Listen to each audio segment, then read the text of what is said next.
Buenos días. El día de hoy tenemos el placer de presentar a un directivo que ha sabido reconvertirse permanentemente a lo largo de su trayectoria profesional. Por más de 15 años en el sector de servicios financieros, especialmente enfocado en el área de capital markets, siempre decantado hacia la transformación digital exitosa, participando en proyectos con entidades tan importantes como el BBVA, CaixaBank, Bankia, Santander, Morabank, entre otros. Ha contribuido a ser ganador del premio World Finance 2017 y representante ejecutivo de los congresos como Appian World en San Francisco, Innovative Finance Global Summit en Londres, entre algunos otros. Quien ahora es responsable de liderar iniciativas en el área de Data como Chief Data Officer para el grupo Bolsas y Mercados Españoles, tengo el placer de presentar a Arturo Merino Ginés. ¿Qué tal, Arturo? ¿Cómo te encuentras el día de hoy? Hola, ¿qué tal? ¿Estás, Eric? Muy bien, muchas gracias y gracias por la introducción. ¿Hay algo que me haya faltado mencionar en tu currículum o algo de ti? Pues no, yo creo que ha sido un resumen bastante breve, pero completo, ¿no? De un poco de mi trayectoria durante estos años. Como bien indicas, mi trayectoria profesional ha venido muy ligada a estos dos ámbitos. Por un lado, el ámbito de la tecnología, por otro lado, el ámbito del sector financiero, en particular los ámbitos de mercado de capitales, siendo dos áreas que siempre han estado muy vinculadas, ¿no? Tecnología y sector financiero, pues esta convergencia todavía se ha acelerado mucho más en los últimos años, con lo cual es un sector apasionante, ¿no? Y por otra parte, digamos, mi vida pasada de consultoría, ¿no? Durante unos 14, casi 15 años en Accenture, también es cierto que después de este paso, ¿no? al lado cliente que di, pues ahora alrededor de unos 4 años, pues quieras que no te complementa, ¿no? Esa visión, sobre todo en el lado cliente, visión proyecto, visión servicio, poco visión bastante complementaria. Así es. La verdad que siempre tener un background en la parte de consultoría es sumamente interesante y específicamente nos llamó la atención poderte entrevistar porque el área de capital markets es un área muy interesante. Bueno, pues nos gustaría saber, Arturo, en términos generales, ¿por qué piensas tú que las empresas deberían tener una figura de Chief Data Officer en su organización? Y bien, si crees que es una división suficientemente madura. Pues mira, yo te diría que la figura de Chief Data Officer ha venido un poco, digamos, ha surgido de la necesidad, ¿no? Del propio mercado. Yo creo que ha habido dos factores que han hecho que esta figura emerja y sea necesaria, ¿no? En las organizaciones. Por un lado es el incremento ingente de datos disponibles en la organización para poder trabajar con ellos, ¿no? Esto antiguamente el mundo del dato estaba mucho más restringido a la pura operativa transaccional que tenían, en mi caso conozco más el sector financiero, ¿no?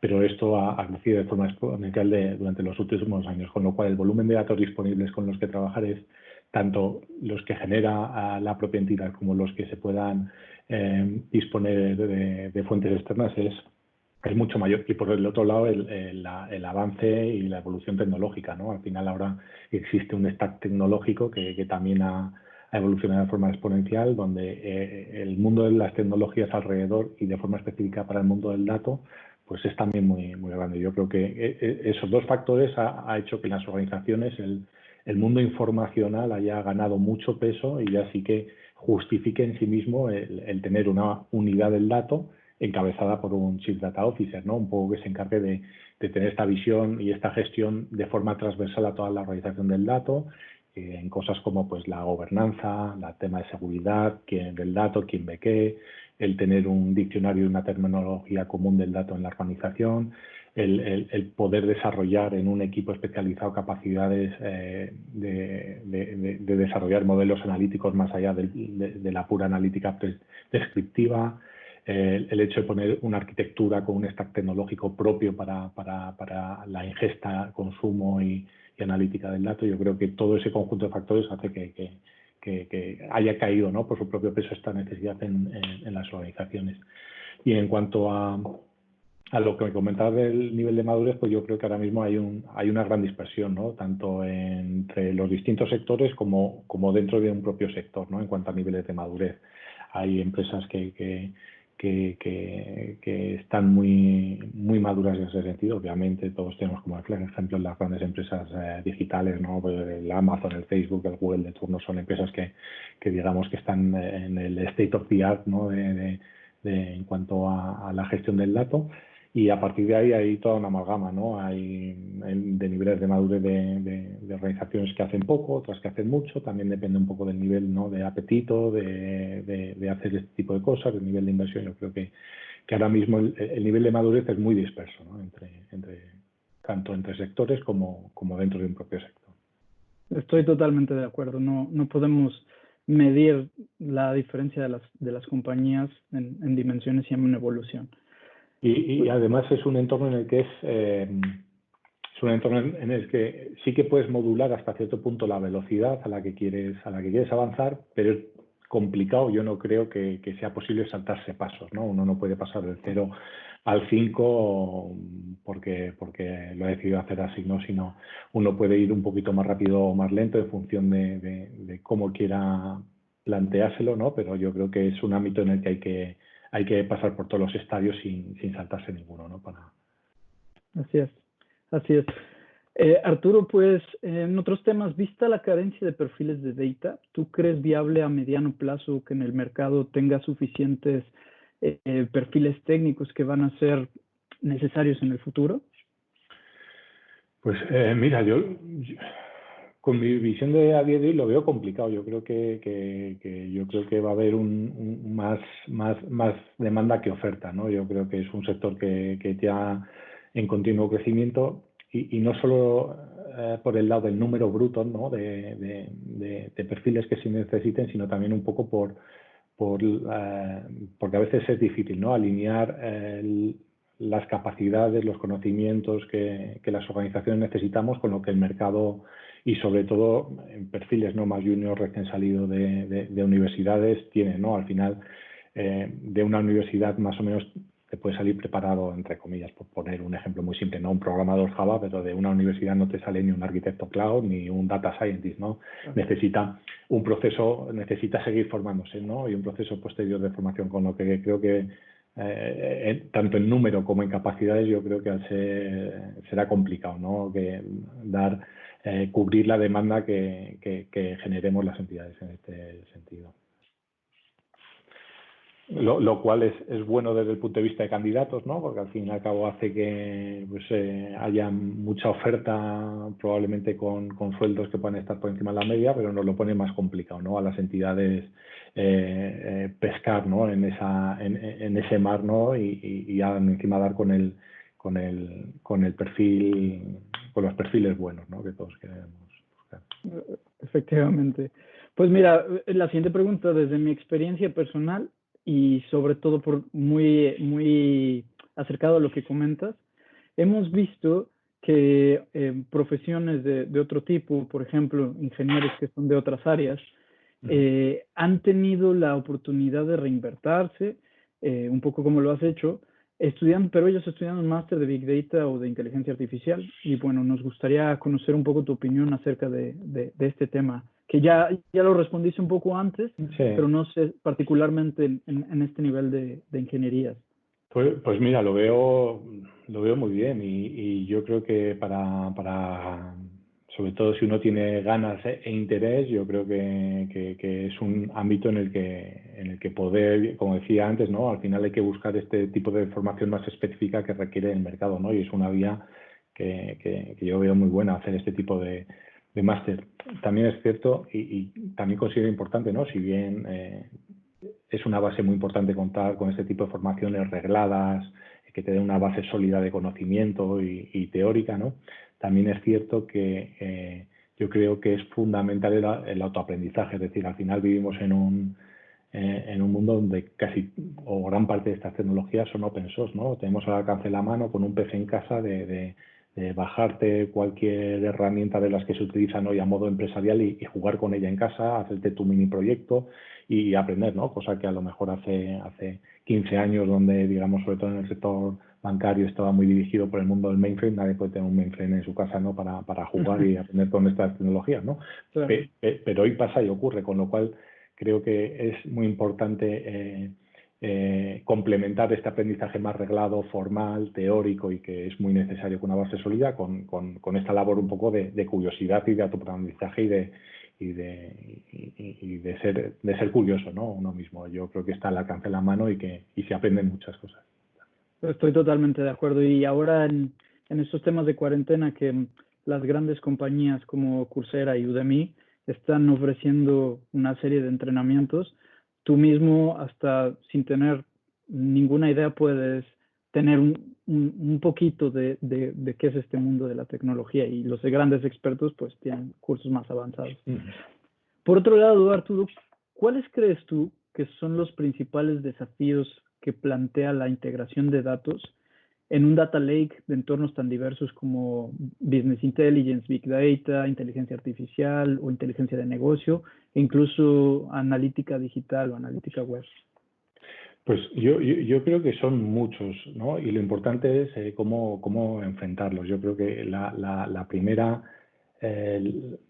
base fundamental, yo creo que antes de uno ponerse a hacer proyectos o cualquier cosa, es tener una visión de hacia dónde va, ¿no? Esto es como cuando uno va en coche por la noche y de vez en cuando dar las luces largas, ¿no? Tienes las luces cortas para ir por el camino, ir avanzando, pero de vez en cuando dar las largas para ver que no te vas a salir, ¿no?, de la carretera y tener claro hacia dónde vas. Por lo mismo, yo creo que la base fundamental primero es tener una visión clara de hacia dónde vas. Tampoco hace falta de muy largo plazo, un poco a medio plazo, ¿no? Y esa visión tampoco es estática, sino que cada cierto tiempo hay que reevaluarla y hay que actualizarla, ¿no? Pero una vez con esa visión un poco de hacia dónde vas, podrás saber qué capacidades necesitas, ¿no? Tanto, oye, qué capacidades de personas, de conocimientos, analíticas, qué capacidades tecnológicas tienes, no tienes, cuáles tienes que desarrollar, qué arquitectura de referencia de datos estás visionando, como simplemente ponerte tu mapa, ¿no? Y ubicarte cuál es tu objetivo y en ese mapa tú dónde te encuentras.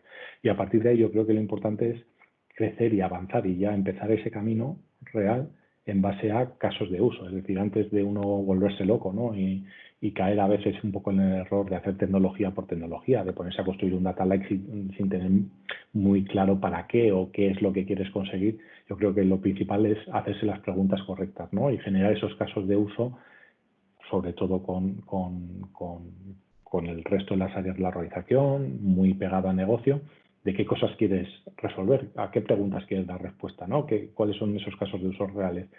Y ya tirando de ahí del hilo, el resto de las cosas van a salir más naturales y más claras. Una vez que tienes clara cuál es la pregunta que quieres resolver, pues sabrás qué datos necesitas, ¿no?, para responder a esa pregunta. Y sabrás qué modelo tienes que aplicar sobre esos datos para responder esa pregunta. Sabrás si esos datos ya los tienes, si no los tienes, dónde es mejor guardar esa tipología de datos. Es decir, a partir de esa estructura mental, ¿no?, de cómo ir afrontando los problemas, se van teniendo más clara qué tienes que hacer en cada paso. Y con esa arquitectura que comentaba antes de referencia, pues ya sabes, oye, pues para este caso de uso necesito construir estas piezas, ya las tengo, estas no las tengo, pero estas las necesito construir, y así poco a poco ir apuntalando, ¿no? Es una forma de, quizás cuando uno parte de cero, pues estas primeras respuestas a estas preguntas tardas más porque te implican generar una serie de capacidades y desarrollar y poner en marcha una serie de arquitecturas y tecnologías que no tienes, ¿no? Con lo cual, pero es una inversión de futuro. Cada vez las respuestas saldrán más rápidas porque ya tendrás parte de esa infraestructura creada y minimizarás el riesgo de hacer algo que luego no te sirva, ¿no? O de hacer tecnología por tecnología. Siempre lo que hagas estará justificado porque hay una pregunta y un caso de uso detrás, y creo que es un poco el círculo, ¿no? Yo voy reevaluando cuál es mi visión un poco de medio plazo, en base a esa visión de medio plazo reevalúo cuál es mi arquitectura de referencia de datos, de data lake, qué capacidades tengo, cuáles debería evolucionar, y a medida que me van llegando los casos de uso y las preguntas reales, pues voy evolucionando. Yo creo que es un poco el ciclo, ¿no?, de producción que se debe llevar para evitar lo que comentaba, ¿no?, para evitar el caer en hacer cosas que al final no terminen de funcionar o no sirvan para los objetivos, o el caer en hacer tecnología por tecnología sin tener una razón de negocio, objetivo, de aportación de valor detrás, ¿no? Pues sí, ya lo decía Einstein, que a veces es mucho más importante la pregunta y mucho más compleja que la respuesta. Entonces, Correcto. yo creo que es súper interesante.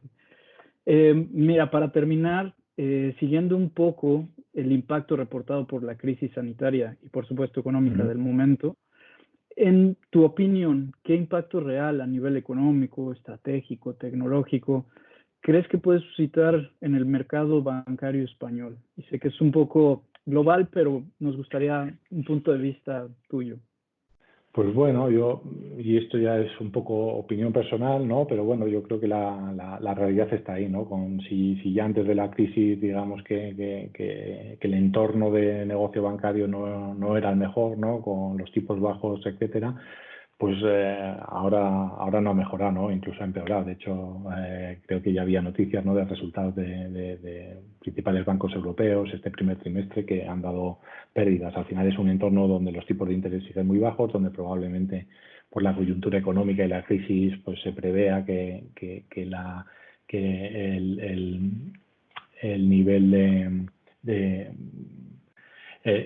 el nivel de mora, perdón, no me venía la palabra, el nivel de mora pues de los bancos suba, con lo cual tendrán que provisionar. Al final es un poco, creo que va a ser un ciclo bastante retador, ¿no? Para los bancos. Pero bueno, yo creo que esto es probable que pueda a lo mejor facilitar, ¿no? El proceso de concentración o de fusión bancaria en el que se está hablando, y aún así y puede que afecte también un poco a nivel de inversión, ¿no? Que se haga desde el punto de vista tecnológico, aunque yo creo que es un camino de no retorno en el que las entidades financieras, unas que puedan aportar más recursos, otras menos, pero que deberán seguir invirtiendo y avanzando. Yo creo que se han dado muchos pasos, ¿no? En esta llamada transformación digital del sector bancario, pero que todavía queda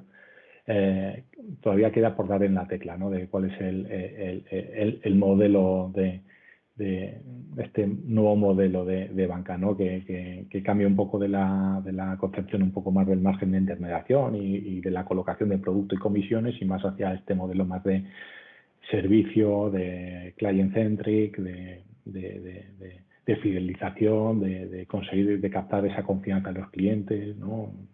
Creo que será un camino que todavía necesitará seguir recorriéndose, ¿no? A pesar de que no sean el mejor entorno, ¿no? Para ello. Pues muchas gracias, Arturo. La verdad, agradecemos mucho este espacio que te diste para hablar con nosotros. Sabemos que tu agenda es muy complicada y bueno, pues es un gusto para nosotros tener un poco de tu opinión que vamos a compartir en todos nuestros grupos y páginas, por lo que te agradezco de nuevo y bueno, pues esperemos seguir hablando en el futuro de algunos otros temas. Muchas gracias, Perfecto. Arturo. Muchas gracias a vosotros. Muy buen día. Buen día, adiós.